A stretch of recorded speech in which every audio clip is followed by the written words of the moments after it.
So right, Boston D here. Ah, yun, bumili lang ako ng ulam. Alright.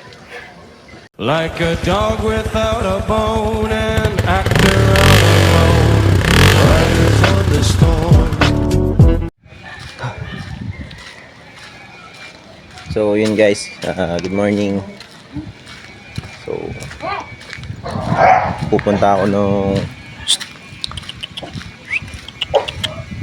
pupunta ako ng bilihan na ulam o palengke. Actually kakauwi ko lang galing trabaho. Panggabi ako eh. So yun, share ko lang din. Ganito nga pala yung daanan sa amin. Alright. Woo! Literal na off-road. Hindi lang off-road, rock road pa. Yan o, bato-bato. Whee! Ayan, ito pa yung ibang parte ng daanan dito sa lugar ko. So hindi lang mabato. Minsan maputik. Lalo na ngayon maulan ng panahon. Hindi maaraw. Hindi ganong maaraw. Hindi rin naman ganun paulan. Pero weather lang. So ayan, ganito yung tsura ko pag puyat. So sa amin dito sa lugar ko, akit pa naog ang daan. So nasa taas kami, yung bahay ko. Siyempre pag mamalengke, bibili ng ulam, pababa. Pag pauwi, paakyat. Tik mo lang. So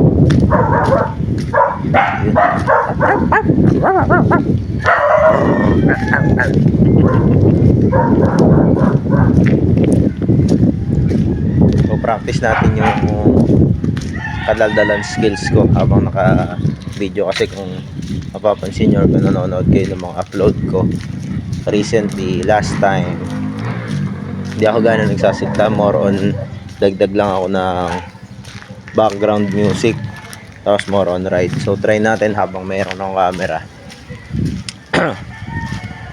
Nagsasalita ako kasi wala akong maisip na script eh. So yun guys, by the way, first time ko palang testingin to sa labas, yung binili kong mic. Una tinesting ko sa loob ng helmet, i-clip dun sa phone. Kaso masikip sa may bandang bibig, sa may bandang chin. Pag nagsalita ako, parang hinahalikan ng labi ko yung mic. Tinanggal ko. Wala pang pambilingan eh. Tawag dun, intercom.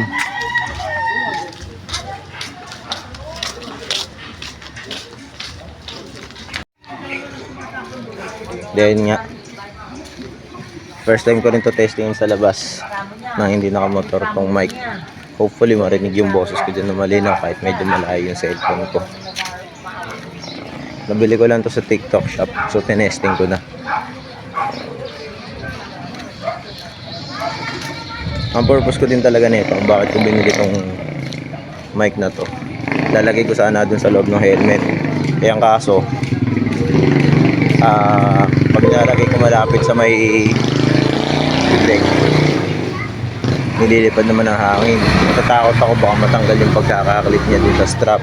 Pag sa may kutsyon naman sa may chin, parang hinahalikan nung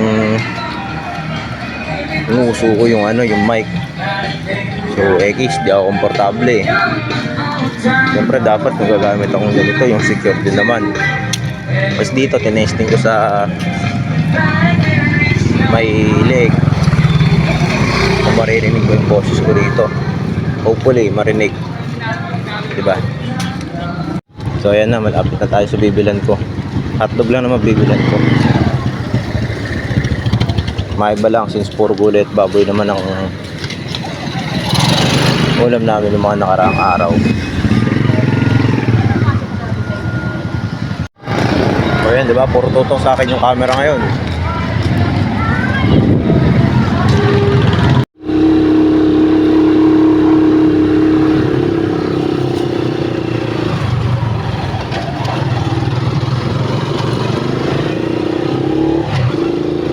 Kala nyo nakamotor ako, sumakay ako sa tricycle na airpod ko. Ha? Hindi ikaw.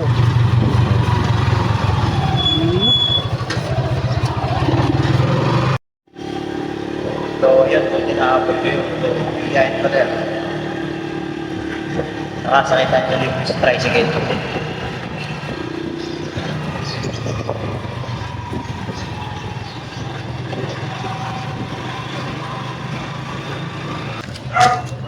So, yun. Nakabili na ako ng ulam. Hotdog. So, ito. Pauwi na ako. So, hanggang doon lang muna. Hanggang sa muli. Paalam.